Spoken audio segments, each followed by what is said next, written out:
So far, a number of different approaches have been used to consider the effective forces in human evolution, which we must know about if we want to arrive at a proper understanding of current events. We must above all understand where the root causes lie that have led to the disastrous situation we are facing today. Only then can we find the right way of taking effective action ourselves and work for the real progress of humankind. Unfortunately, far too little attention is paid to the changes which those forces effective in human evolution have undergone in very recent times, compared to times that, relatively speaking, were not that long ago. Perhaps I may again be permitted to take the great disaster that has happened in recent years as my starting point.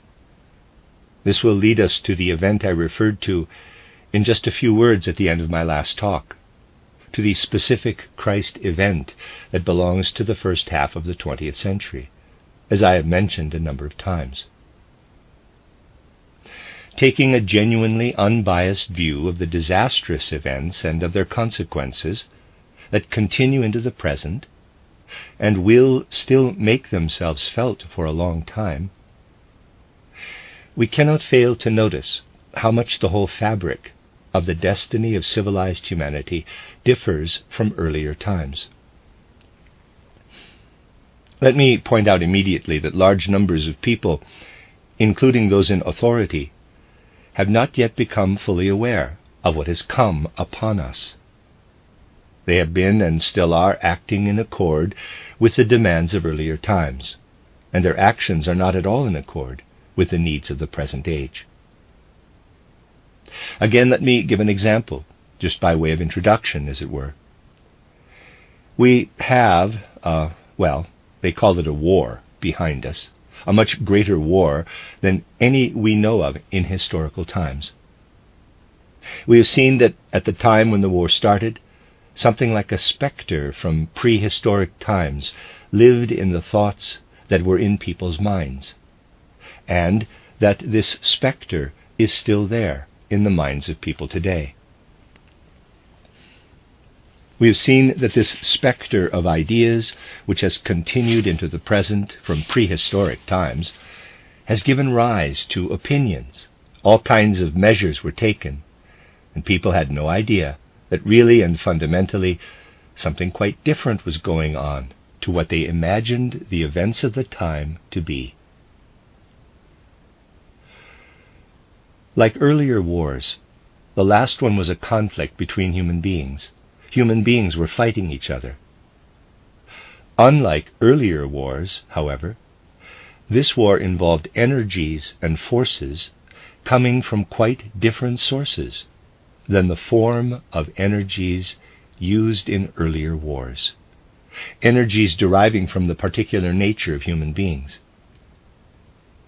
We have seen a tremendous development of technology in recent times, and the coming of this powerful technology has changed the whole situation, where the destiny fabric of human beings is concerned.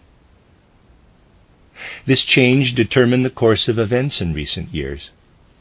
Yet there has been no corresponding change in people's ideas. Let me present the major aspects of this. During the period preceding this disastrous war, the human technology which had evolved in most recent times had reached a significant stage. Although people had no real awareness of this, human work, labor, had taken on quite a different form to what had gone before. You can get an idea of the different forms it took if you consider one of the fundamental aspects of modern technology, let us say coal mining, in different countries in the civilized world. The amount of coal produced in the mines relates to the amount of energy gained by processing it, energies merely channeled and controlled by human beings that will then work more or less independently. I would say, therefore, that in recent times human work has come to consist more in stepping back and directing the actual work done by machines. Considering the facts, one will find, for instance, that during the period preceding the outbreak of war, 79 million horsepower years of that kind of energy were produced in Germany. These were energies controlled by humans, but in fact derived from coal mining. They did not arise from something that human beings let spontaneously come forth from within them, but from completely external actions and processes. The energies expended in work are measured in units based on the work a horse does in a year. During the time immediately preceding the outbreak of war, Germany was producing 79 million horsepower years of coal-derived energy per year. What does this really mean? A very superficial comparison with the population figure for Germany shows that on average every single individual in Germany had a horse by his side. This means that the inhabitants of Germany did so much work in the field of technology that it was equivalent to every individual having a horse work for him all year long. The population figure was approximately 79 million, and the energy used was 79 million horsepower years. The work done by machines, all kinds of machines, therefore had the same effect as if every individual had a horse to work for him. When war broke out, the potential was there for that much work to be done. A large proportion of this work was then used for the purposes of war, with the result that the purely technological effect of 79 million horsepower years was brought into action at the front. Now let us take some other figures. For a start, I will just add the fact that in 1870, a year when another great event took place, the way people see it, and rightly so as people see it, no 79 million horsepower years were produced. Energy produced was then 6 whole millions and 7/10 of a million, a very low figure compared to human energy output. 6.5 million in 1870, 79 million in 1912. Clearly, this means a complete change in the human situation. Let me give you some more figures. During the time preceding the disastrous war, France, Russia, and Belgium together had 35 million horsepower years available. Great Britain, on the other hand, had 98 million. Due to the geographical position of Great Britain, those 98 million horsepower years could not immediately be fully brought to bear in the war zone. It took some years until this was achieved. When war broke out, therefore, not only were human beings opposing each other, but 79 million horsepower years had been pushed into the front lines by the Germans, or a total of more than 90 million by the Central Powers, Germany and Austria.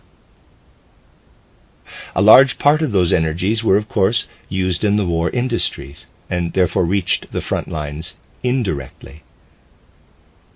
Those energies were opposed by Great Britain's 98 million horsepower years that could only be brought to bear gradually, and a total of 35 million available in Belgium, Russia, and France. You can see now that it would be quite correct to say that basically the contribution made by human beings only gave a preliminary result in the initial stages. The Army's General Staff could order the troops to march. That could be planned and projected by trained minds. But when the front lines had been established for some years, the actual confrontation was between the horsepower years that technology had produced, and these were quite independent of human beings. Thus, the relative size of something that had really been taken out of the sphere of human activity determined the fate of this part of human evolution. If you now take the following and add it to what has already been said, you will see that forces independent of humanity, particularly the most recent achievements of technology, have been responsible for the events that occurred. The efforts of human beings were, of course, limited to a channeling function, or at best to stopping some things from happening. But their directions, or else their failure to stop things from happening, caused forces to enter the field of battle that, objectively speaking, were not under their control. Some of these were able to overcome the others, as it were, on the basis of objective laws that had nothing to do with human beings. Add to this the fact that the United States intervened in the process. At the time when the other countries were able to field the number of horsepower years I have mentioned, the Americans were in a position to mobilize 179 million horsepower years. This gives you the relative figures for energies mobilized through technology. Energies completely independent of anything human beings are capable of producing. Indirectly, they are, of course, connected with ideas thought up by human individuals and so on. The things people have thought up have, however, been channeled in this direction.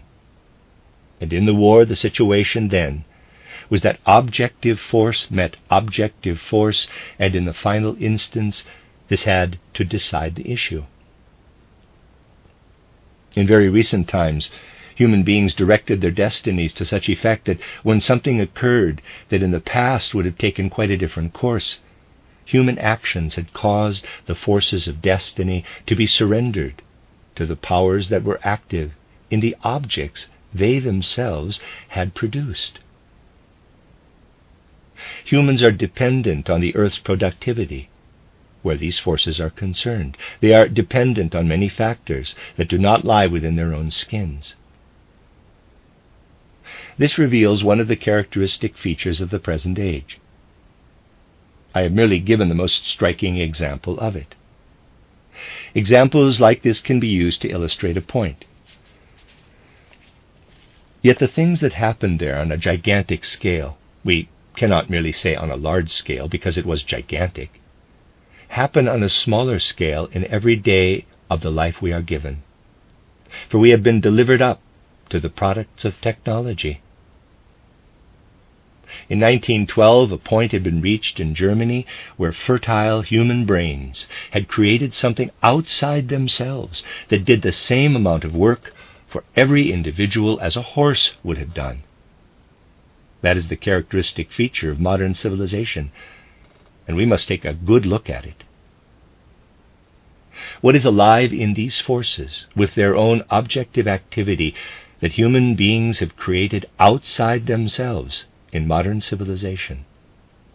Forces that work for them day by day and determine their destinies. Looking at these forces and the way they influence human destiny, we perceive the power that we have come to call the power of Ahriman. Ahrimanic powers are alive in these things. Looking at it like this, you will have to admit that the power of these Ahrimanic forces has increased at a tremendous rate. Just consider those two figures I have given. In 1870, 6.5 million horsepower years were available in Germany. That is not very much per human being. In 1912, 79 million horsepower years were produced in Germany. That is the sum total of these things influencing not only economic life, but the rest of our life as well.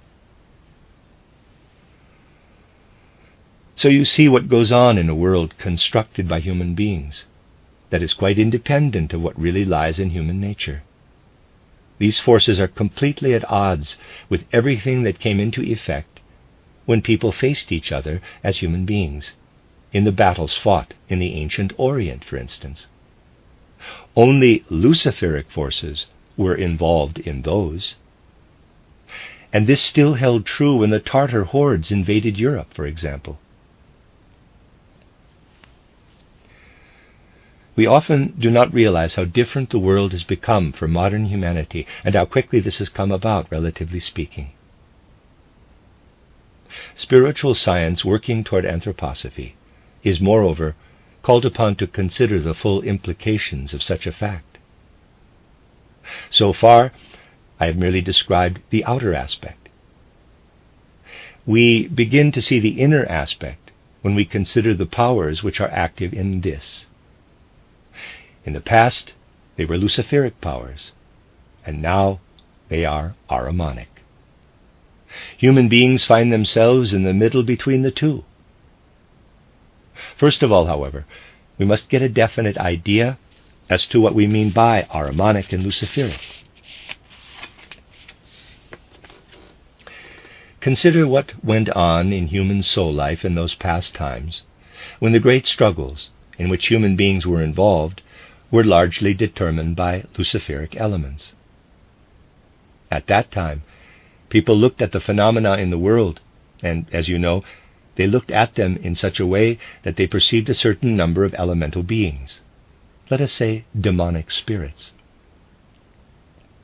Materialistic scientists call this the, quote, age of vitalism, close quote, saying that people introduced all kinds of water sprites, gnomes, and so on into the phenomenal world. We know that spirits are indeed active in the phenomena of nature. Today, people see only dry as dust, prosaic, natural phenomena. In the past, people perceived the spiritual entities, the essential spirit of natural phenomena. This is called superstition nowadays. That is the view taken by the present age. We know, however, that the people of the past used those names to describe something real, which their minds perceived when they looked at the phenomena of nature. They saw elemental spirits in everything nature presented to them. Thus we may say that however instinctive, dim, and dreamlike their conscious awareness may have been, some illumination was received as to the nature of those elemental spirits. During the times that followed, perception of the spiritual essence of natural phenomena no longer came clearly to awareness when people looked at the natural world around them. That did not depend on them for its existence. The modern intellectual approach that we call a scientific attitude came into being.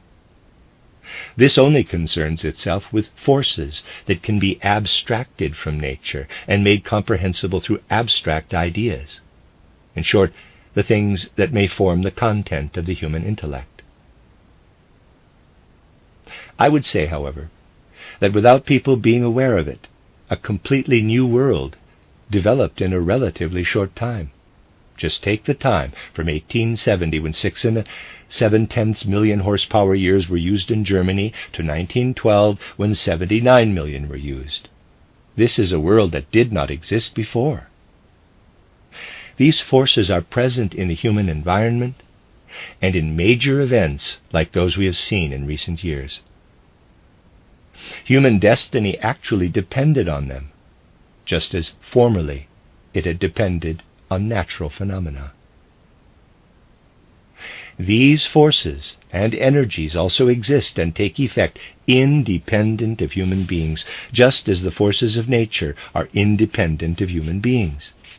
Demons, elemental powers, are active in them, but their effects on human beings differ from those of the elemental powers that human beings perceived in the phenomena of nature in the past.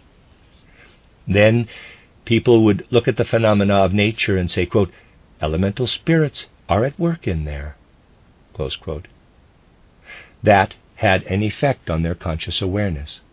The soul came to an understanding with the phenomena of nature, and the conscious mind could relate to those phenomena. Today's enlightened minds consider it superstitious to look for spiritual powers in natural phenomena. They have not the least idea that demonic spirits are active in the whole world of technology created by the human race. Nor will they find it easy to see this, because those powers are acting on the will. And I have often told you that the will is asleep. They work at an unconscious level, taking hold of the unconscious human mind.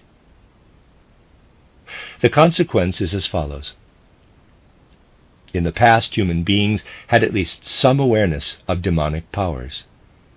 Today, demonic powers are restively stirring in all products of technology. Their activities extend into the sphere of the human will, but human beings are not yet inclined to accept this. In the first place, these things are at an unconscious level, and in the second place, people feel it would be superstitious to say that demonic spirits are active in the machines they have produced. They are active, nevertheless. The spirits perceived in the phenomena of nature in older times were Luciferic by nature. The spirits active in machines in all products of technology are Ahrimanic by nature. Human beings are thus surrounding themselves with an Ahrimanic world that is growing completely independent of them. You will perceive the trend in human evolution. From a Luciferic world that still influences their conscious minds and there determines their destinies, human beings are drifting into an Ahrimanic world. And at present, this is happening at quite a fast pace. This Ahrimanic world acts on the human will, and the intellectualism of modern science does not enable people to gain immediate conscious awareness of the will.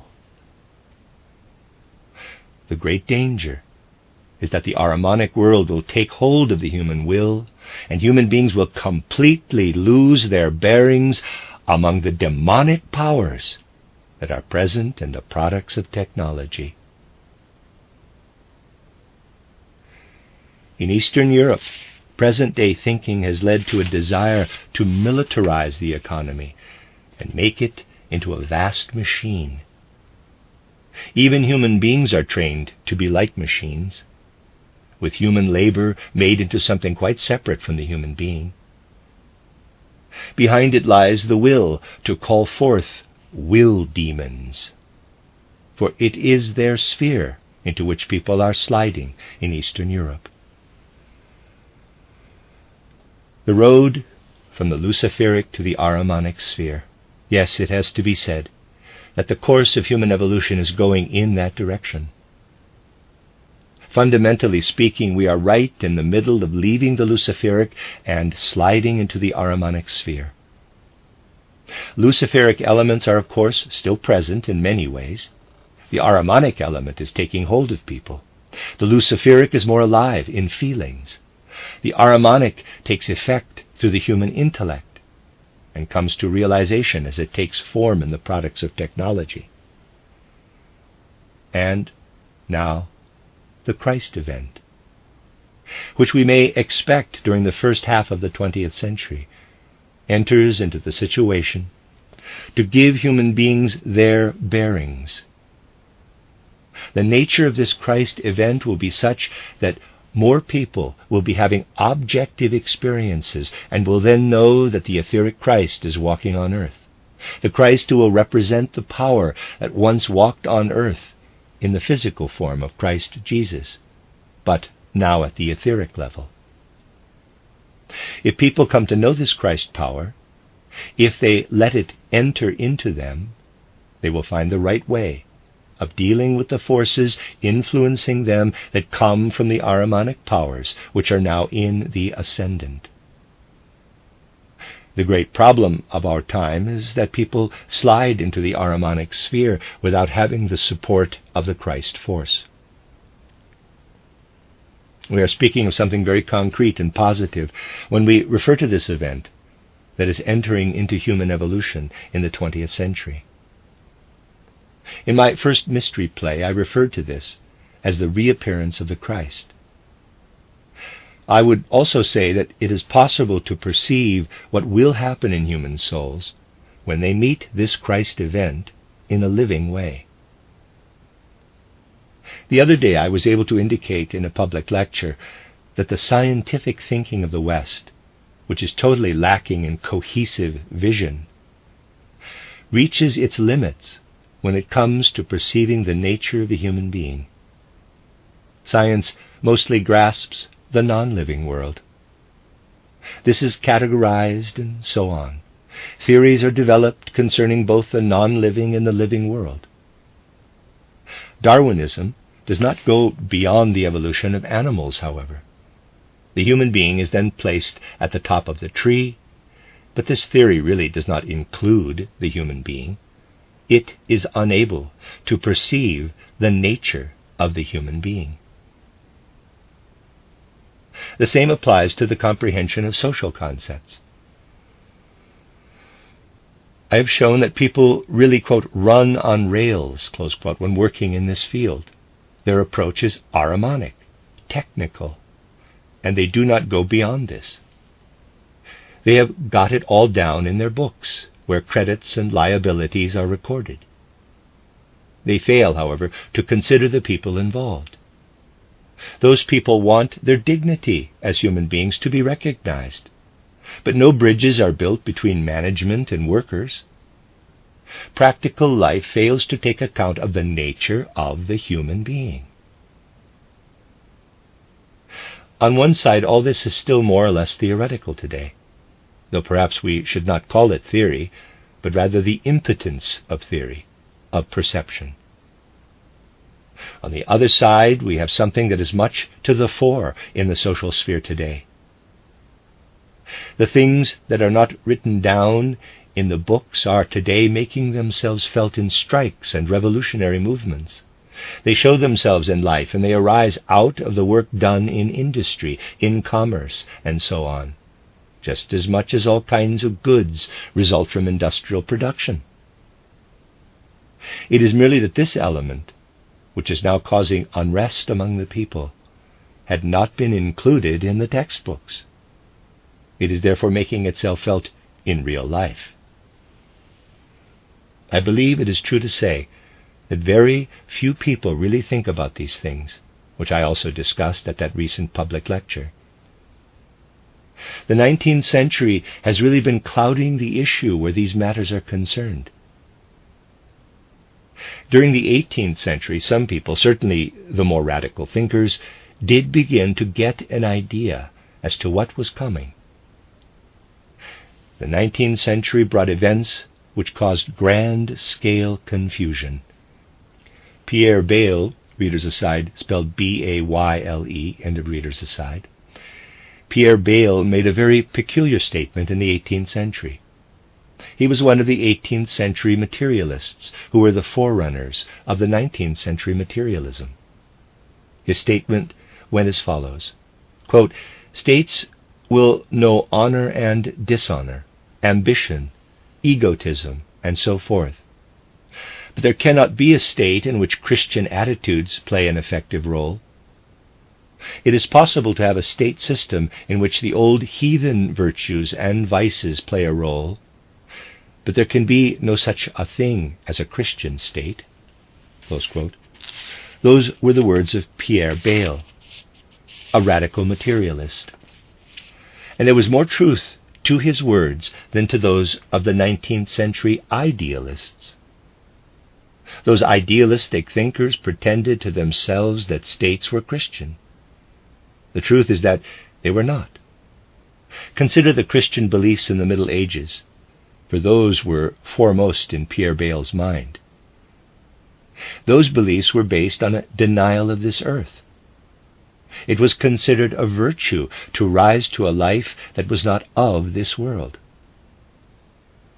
The life that developed during the 18th century was largely concerned with earthly matters. Quote, "There can be no such thing as a Christian state," close quote, Pierre Bayle said. And that, in fact, was the truth. People were lying when, in the 19th and early 20th century, they pretended to themselves and others that the modern states which had gradually evolved had the Christ spirit in them. They cannot be Christian. Something else emerged from this, however. Whether they stood in the pulpit or heard the words that were spoken from the pulpit, people felt utterly convinced that they were true Christians. In the same way, people going to their work in government offices, putting on their medals or using the titles conferred on them by the state, imagined themselves to be Christian. They were not, in fact, Christians, for they held those very positions on account of the fact that they were not Christians. People got into the habit of living a lie. They got out of the habit of seeing the truth when it came to major aspects of life. The result was a nebulous atmosphere where it was not even possible to develop an unbiased view of the progressive Ahrimanization of the world. There has been a lot of talk about the campaign of lies we have had in recent years. Yet, in all most important respects, people have actually got used to such campaigns of lies. What reason is there to tell the truth now about the lies that were told during that disastrous war? After all, during the 19th century, people got into a habit where their souls no longer wanted to know the truth when it came to the things that are most important in their lives. It is uncomfortable to face up to these things. And the problem is that people are not facing up to them. Apart from anything else, therefore, modern people are in the difficult position that has arisen because of their inner untruthfulness. This atmosphere will cause a particular mood to develop. Until now it has been mere theory in many respects, merely something we know, that human beings can no longer get through to each other, that the nature of the human being cannot be understood, and that this failure to get through to others is also having an effect in the social sphere. All this will become deposited on the human soul. The influence of the external products of technology on the will is going to make the unconscious react with the conscious sphere. There will be no conscious awareness of this, of course, for the whole is at an subconscious level. But a mood will be created. This mood will emerge more and more over the next few decades, or rather years, taking hold of large numbers of people. You will be teaching children in your school, and you will note that these children come up with feelings that their elders never had. Something like this has also existed in earlier ages, but it will happen to a much greater degree in the near future. Profound spiritual insight into the present age will be able to judge what is evolving from the depths of the souls of these young people. A great longing is going to come, a kind of longing for something that is lacking. Initially, theories could not be developed that embraced the true nature of the human being, and in the social sphere, it proved impossible to include human gifts and talents in business ledgers. All this will condense into feelings and emotions. There will be people, we shall find them among the young in the next generations, who will feel like this, quote, well, here I am. My form is different from that of other life forms around me. I do not look like an animal, an ox, a donkey, a weasel, or an eagle. I look different, but I do not know what it is that looks different. I do not know what a human being is. I do not know what I am. Close quote. Despondency and neurosis will invade the souls of the coming generation. This will be the mood of the age that teachers perceive when they give their lessons. It will be a mood that spreads far and wide.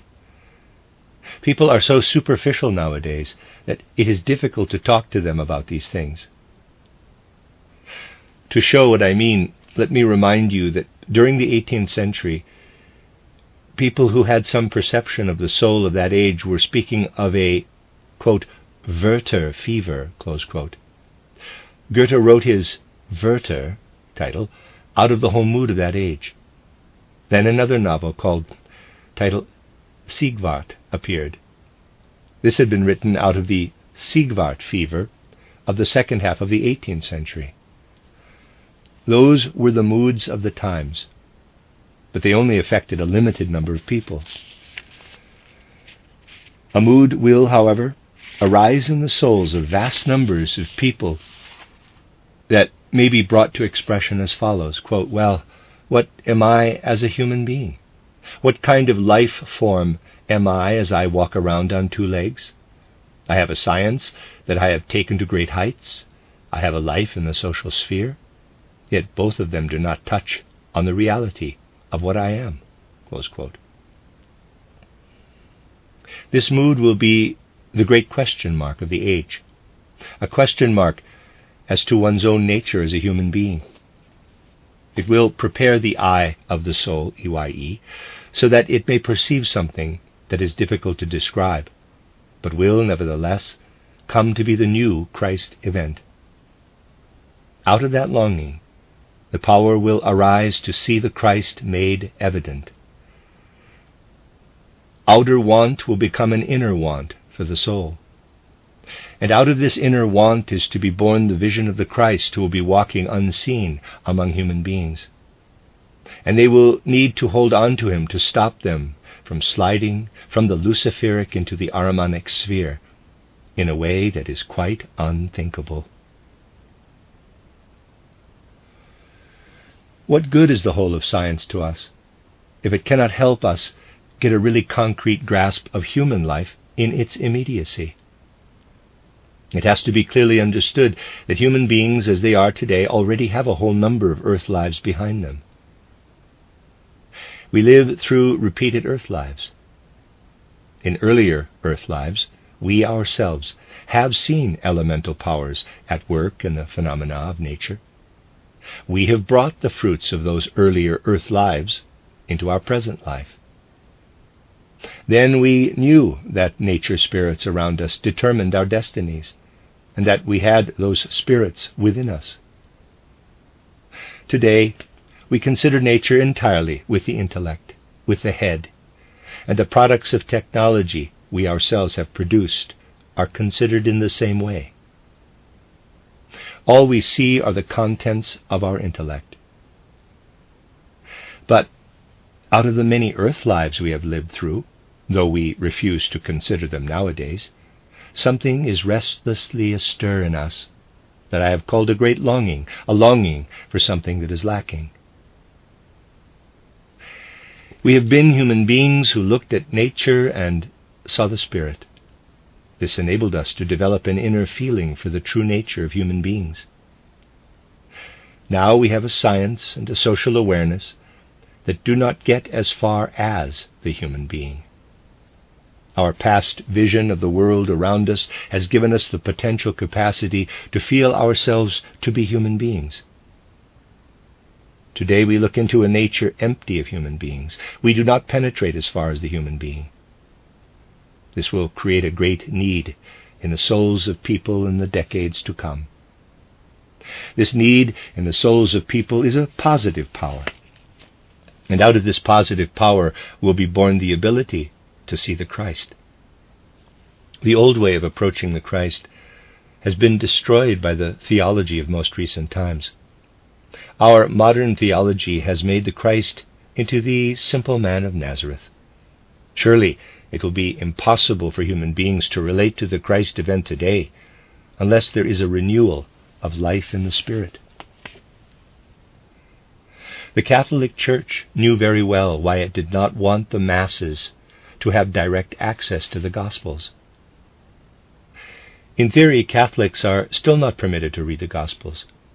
The Albigenses, Waldenses, and others who would not accept this were of course declared heretics, because the Church was only too well aware what would happen if the Gospels became accessible to the masses. In the first place, there are 4 Gospels. The Divine Spirit reveals itself to humankind in those 4 forms. You cannot, however, use the intellect to present an event in 4 different ways, the way it has been done in the Gospels, for then contradictions will arise. The moment you deny the Gospels their reality, Considering them to be the products of the human intellect, they inevitably become contradictory, full of contradictions. What has emerged, therefore, is the total destruction of any way in which the mystery of Golgotha may be perceived. Again, people live with the lie that they are supposed to be Christians, and yet the source has been blocked and brought to naught because modern theology no longer has anything in it that is Christian. To regain Christianity, we must acquire a new spiritual vision. Access has to be again gained to the treasure we have gathered in our souls, a treasure we have carried with us through many earth lives. Our present life, the life we now find ourselves in, is also the starting point for future earth lives. The abstract thinking we use for mathematics and the various moods of which the soul has concrete experience are the inheritance of earlier earth lives. Everything we take in of the outside world in this earth life will provide the germ for faculties we shall have in future earth lives. In the past, people came to see elemental spirits active in the world of nature outside. When we were on earth before, we looked at nature and gained an impression of elemental spirits. This is now part of us. Today, life is largely determined by what the horse beside us is producing, by technical things. This enters into us. Unless we do something about it, this will form the basis for future earth lives in us. New demons, the Ahrimanic demons, are active in it. What a way of preparing oneself for future earth lives, to allow Ahrimanic powers to take over. Machines create something in us that will be the economic life in future earth lives. The roar of cannon fire at the front is something we make part of ourselves, for it is something that was alive in those machines. And so it really is our intention to be quite unconscious when we rise again in our next earth life. But human beings are more than just intellect. They also have feelings and sensibilities. These have to cope with everything entering the soul from the products of technology, from machines. There arises yet another feeling, one I have not yet described. I was speaking of the longing for something that is lacking. At the unconscious level, the soul creates something out of the products of technology, out of the Ahrimanic powers. And this acts into higher levels, entering our awareness in form of thoughts and ideas. Yet it arises in a form similar to fear. You will find that children you teach at school in the years and decades ahead will show this longing for something that is lacking, and also an indefinite, but nevertheless tangible fear of life. This will show itself as a form of nervousness, in a nervy, fidgety character. You will find this very obvious. The first signs of it are already to be seen today. The only way to counteract this is to fill your soul with the one thing that will give strength, a strength the earth itself cannot provide. This is the strength that has come to the earth from outside, through the essential Christ, who is about to appear again. It is a power we cannot gain from the earth. The earth provides technical power, the 79 million horses by our side. We must develop in our souls the strength that comes from the Christ. Otherwise we shall be filled with nothing but the power provided by the products of technology in our next life. The only cure for the nervousness that must show itself in the growing generation is to prepare ourselves for the Christ event that is to come in the first half of the 20th century. Our age should not be described by the way it presents itself on the outside. We ought to base our description on the feelings that are paramount in human souls. It would be magnificent and important to say of our age that human beings developed an eye, EYE, for what is alive in human beings. As a rule, only external aspects are described. People like Paquet, for example, a writer who has been traveling in Eastern Europe, readers aside spelled Paquuet, and a readers aside, are in no position to give a true picture of what goes on in the hearts and minds of people who are already experiencing a great deal of the future.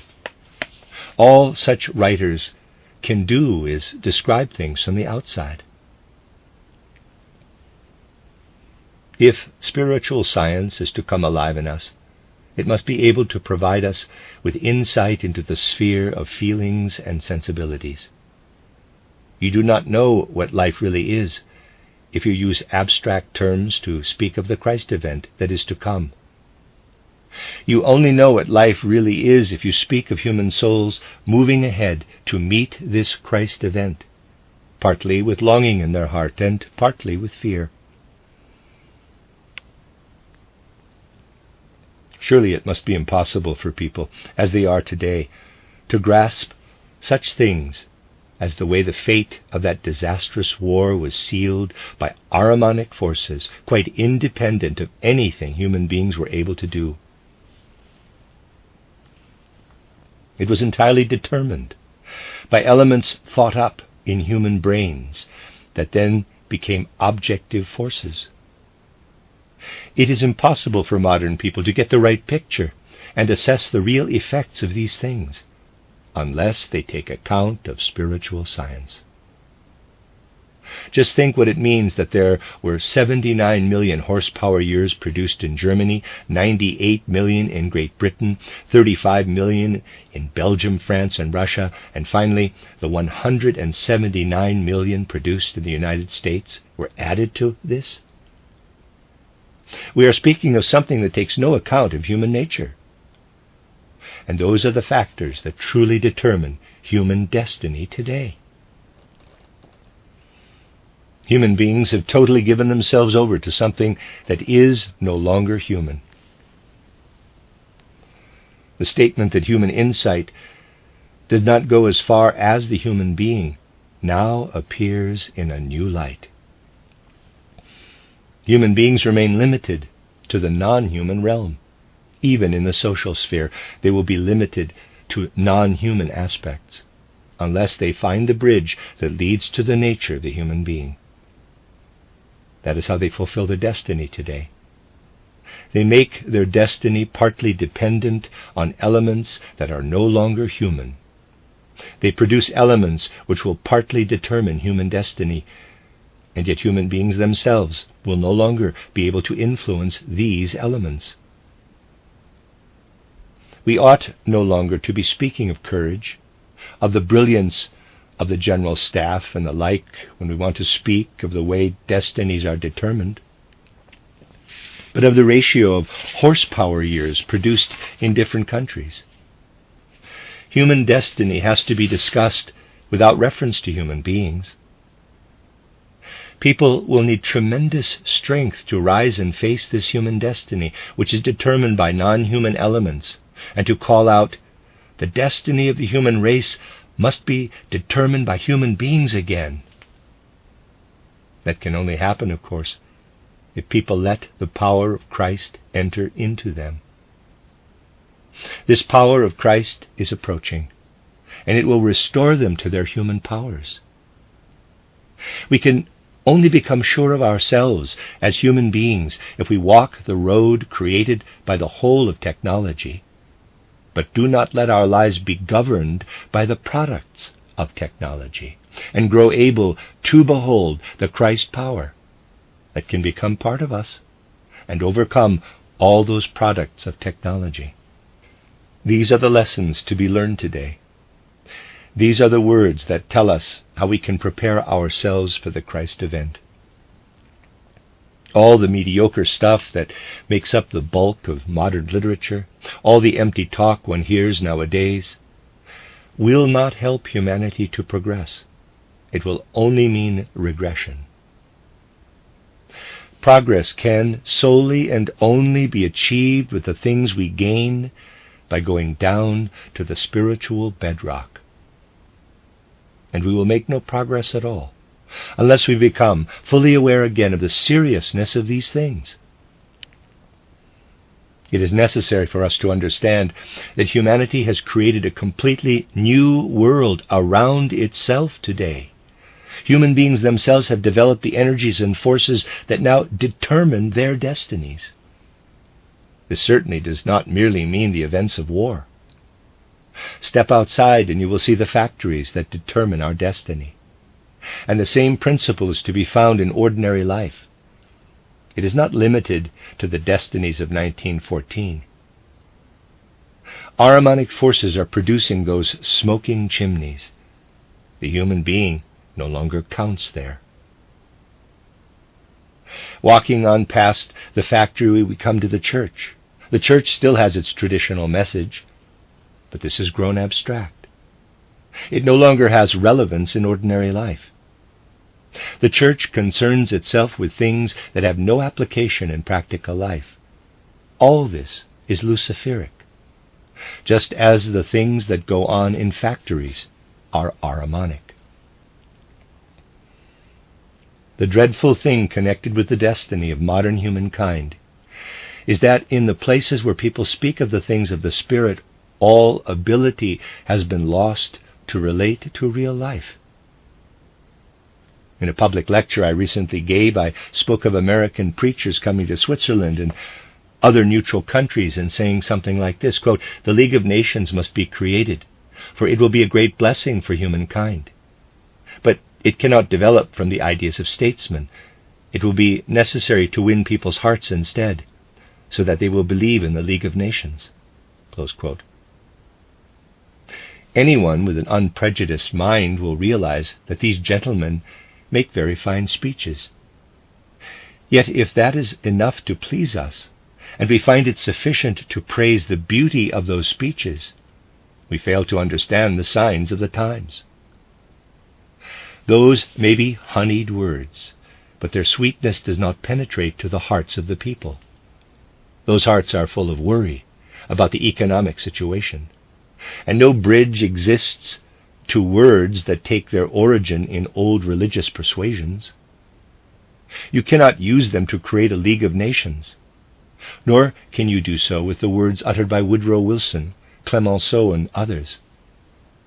What matters today is that the two must be brought together. Life must be imbued with Spirit, and life must be taken forward to connect with the Spirit. The Christ Spirit from outside the earth entered into the flesh in Jesus, a human being, uniting itself with the physical world. The Christ who will be coming during the first half of the 20th century will not use the language of abstract religious confessions. Oh no, he will use the language of everyday life. People who are all the time merely looking to unearthly mystical heights for moral uplift will not understand this language. The Christ will, however, be speaking of the Spirit even when he is speaking about everyday life. The Spirit will unite with everyday life in the same way as the Christ Spirit came from spheres beyond this world, beyond the world of the senses, and united with the physical human being, Jesus. Such is the new understanding we must gain for the Christ event. Otherwise, we shall not be able to appreciate its true value when it comes upon humankind.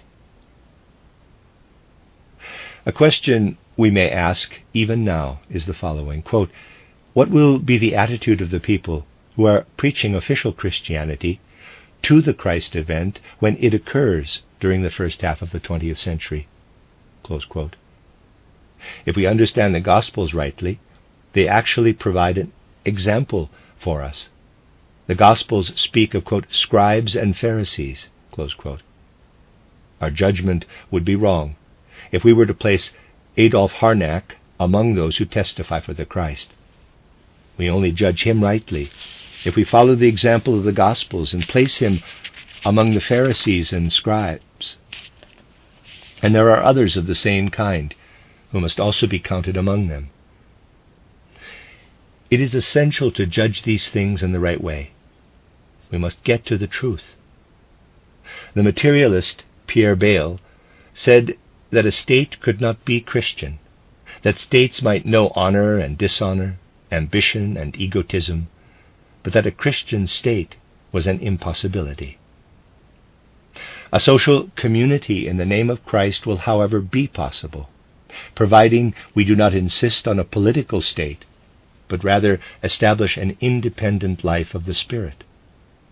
That can be Christian through and through. And this independent life of the Spirit will be able to illumine the sphere of life where we have government and states, a sphere that simply cannot be Christian. The result will be that an economic life based on associations can develop, though this too cannot be Christian in itself. The people who are involved in it will be Christian, however. They will be filled with the Christ impulse. What we must do is to let people enter into an independent life of the Spirit. Then it will be possible to make the whole of social life Christian. First of all, we must have the truth, however. We shall not prosper with lies. These are the things we must come to accept today, inscribing them deeply in our hearts. If we fail to do so, we will be siding with the people who follow Spengler and believe that we have to become barbarians. Yet it also will not help if we make the facile statement that Spengler is wrong. We would simply be lying to ourselves. We will only base ourselves on the truth if we say, quote, "The power has to be produced that will get us forward." This, however, can only be produced out of the living Spirit, out of the Spirit which spiritual science, working toward anthroposophy, is seeking. Spiritual science has something that must enter into the impulses of the present age if we are to have a life of the Spirit that is Christian again, a political life that once again is human, and does not fail to encompass the human being, and an economic life that is controlled by human beings and not by horsepower's years. Close quote. Those horsepower years that human beings have at their side are an expression of the principle which governs destiny through the products of technology, through something that is outside human beings, something inhuman. The events of recent years cannot be read as being due to human feelings and emotions. We must read the writing of the horsepower years produced by technology, the terrible signs Ahriman is beginning to write into the evolution of humankind. A new understanding of the Christ must be found so that humanity may be led out of this situation.